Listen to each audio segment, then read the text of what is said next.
आणि यानंतर एक महत्त्वाची बातमी बारामतीमधली बघूया। बारामतीमध्ये तिसऱ्या टप्प्याचं मतदान झालं आणि यानंतर आज इथल्या स्ट्रॉंग रूम मधील सीसीटीव्ही 45 मिनिटं बंद झाल्याचा आरोप करण्यात आलाय। दरम्यान सीसीटीव्ही बंद होतं त्या 45 मिनिटांमध्ये काय झालं याचा शोध घ्यावा अशी मागणी राष्ट्रवादी काँग्रेस शरदचंद्र पवार पक्षानं केलेली आहे। दरम्यान या संदर्भात सुप्रिया सुळेंनी ट्विट देखील केलंय।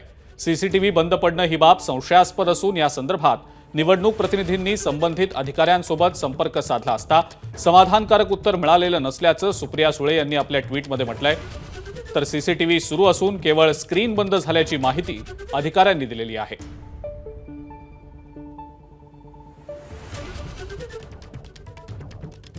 इलेक्ट्रिशियन काम करत असताना अल्प कालावधीसाठी त्यांनी एक केबल काढली होती, त्यामुळे टीव्ही युनिटवर डिस्प्ले होत नव्हता। मात्र सर्व कॅमेरे फंक्शनल आहे, सर्व डेटा त्या कालावधीचा देखील इंटॅक्ट आहे आणि आता कुठलीही प्रकारची अडचण नाही। सर्व प्रक्षेपण हे आपल्याला टीव्ही युनिटवर व्यवस्थित दिसत आहे आणि कुठल्याही प्रकारची अडचण नाही। तसंच ज्या स्ट्रॉंग रूम मध्ये या ईव्हीएम्स ठेवण्यात आलेल्या होत्या त्या स्ट्रॉंग रूम बाहेरून आढावा घेतलाय आमचे प्रतिनिधी मंदार गोंजारी यांनी। अतिशय अटीतटीने लढल्या गेलेल्या बारामती लोकसभा मतदारसंघाच्या निवडणुकीच्या मतदानाच्या पार पडल्यानंतर देखील आरोप प्रत्यारोप थांबत नाहीयेत।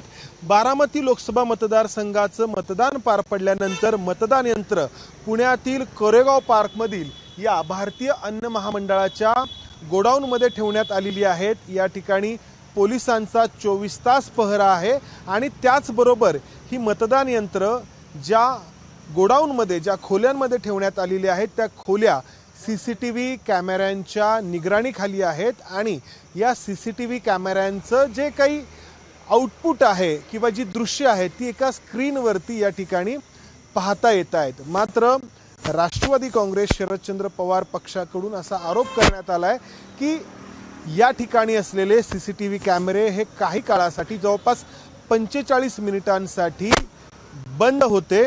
पण जर पाहिलं तर हे सीसीटीव्ही कॅमेरे आपल्याला या ठिकाणी जे काही आहेत त्याचं आउटपुट आपल्याला या ठिकाणी पाहायला मिळतंय।